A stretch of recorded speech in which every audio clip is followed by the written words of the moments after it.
In regards to Dustin, when do you first remember meeting Dustin? I assume it was when he was a kid, way back in the JCP days, or am I off base on that? No, it was, if I remember correctly, he was in high school because Dusty would talk endlessly about Dustin's football career there in Charlotte. And I think that's where I met him because I think that's when Dusty introduced me to him. He's just a big old long, tall drink of water, and did you could tell from the beginning that he had aptitude. Talked about attitude, aptitude, and all these things. It was he got it, and he didn't spend as much time as a young impressionable kid with Dusty as probably they both would have liked because of Dusty's work schedule, the fact that Dustin, whether he liked it or not, needed to stay in school and get an education. So it was early on. I'd say high school, safely, accurately say high school. Dustin wrote in his book that he had a conversation with his dad, Dusty. Quote, "Tomorrow night, I want you to be in Amarillo," he said. "First, go to a sporting goods store and buy yourself a referee shirt and some black cotton pants. You're going to referee 2 matches." This was 1988, and I was 19 years old. I did exactly as my father asked, stopping by the store, then driving 350 miles to Amarillo in my used red Jeep Comanche pickup. Everyone else, including my father, took a private jet. My dad wanted me to pay my dues, so I hit the road. He laid it all out in that speech. He told me that I had to work hard for anything I got. It was the first and only time he smartened me up about the business. He went through the whole deal, and I just did what I was told. Man, what a great story Dustin has in his book here. Good philosophy. Yeah. Do what your dad tells you if you can. And Dustin could, and he did. But yeah, that's how you break in. You do all these meaningless things in perception, but they're not meaningless. I remember when I first started, I got put on bringing the ring.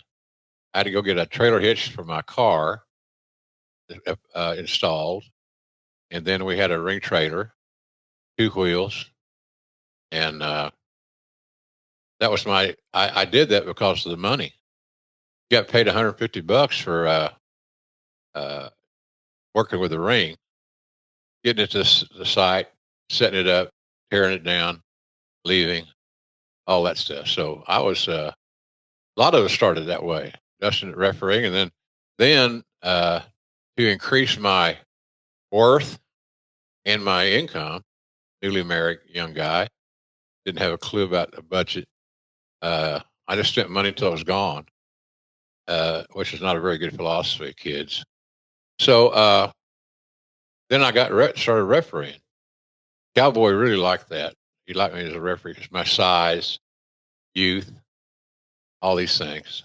So it was cool, and I'm glad I started that way because I appreciate all the skill sets of the ring crew, the referees, and all these guys. I understand where they are, and that helps you sometimes solve a problem or communicate.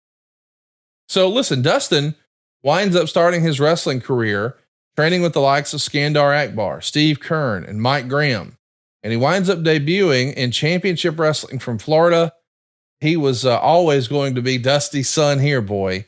In December of 88, he debuts in the NWA, and Rhodes is going to team with Kendall William, and they're known as the Texas Broncos. They'll take on teams like the Cruel Connection and the Commandos and the Midnight Express. When Dustin was first cutting his teeth, and you're seeing some early photos from his career here, what was your first impression of Dustin, the in-ring performer?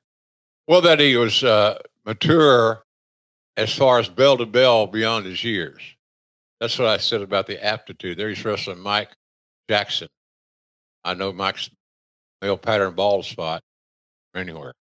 But he got it. And that's what impressed me in the beginning. Dustin got it. And he just had to refine his game.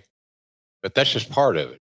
Guys got to understand there's responsibilities outside the ring too, and how you conduct yourself, how you take care of yourself, et cetera, et cetera. So I I was impressed with that. Absolutely. He's only in JCP for really a short time. Dusty's on his way out.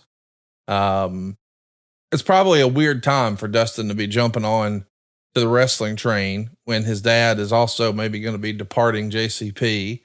Timing's everything, but Dustin's going to work in a lot of different various places. Dusty, meanwhile, finds some work with the WWF, and his entrance into the mainstream, if you will, is because of a storyline with Ted DiBiase and Virgil. They're on a major platform. It's the 1991 Royal Rumble. And of course, Dusty and Dustin are going to take the L in their final appearance, but they're going to go to WCW immediately after. And that's when we would start to learn about the new nickname for Dustin, the Natural. When Dustin and Dusty come back to WCW, you're there. Are you excited to see Dust and Dust Jr.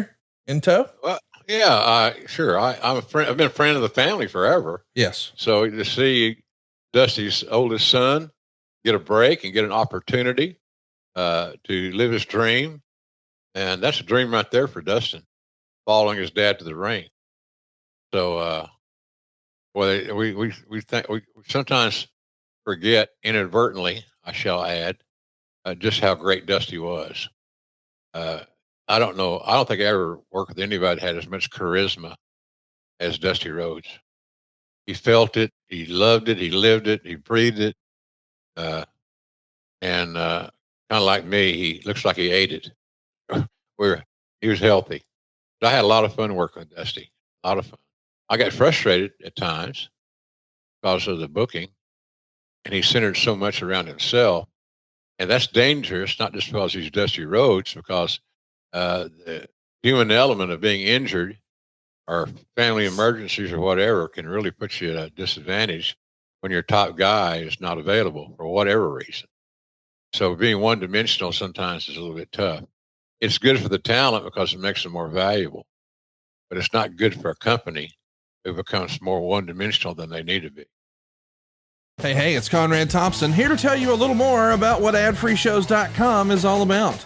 Get early, ad-free access to more than a dozen of your favorite wrestling podcasts every single week, starting at just $9. That's less than 20 cents an episode each month. And yes, you can listen to them all directly through Apple Podcasts or your regular podcast apps. How easy is that? Ad-free shows also has thousands of hours worth of bonus content and docuseries like Title Chase, Eric Fires Back, Conversations with Conrad, and The Insiders. Plus new series like The Book with David Crockett, Monday Mailbags with Mike Chioda and Nick Patrick, and a whole lot more. And you want to talk about early? You can't get any earlier than listening to the shows live. You can be a part of the live studio audience as we record the podcast. Plus, ride shotgun alongside your favorite childhood heroes for live watch-alongs, Q&As, and other interactive experiences every single month. Come on now, see for yourself what thousands of other wrestling fans from around the world have discovered, that adfreeshows.com is the best value in wrestling. Check it out today, and hey, when you do, the first week is completely free. adfreeshows.com.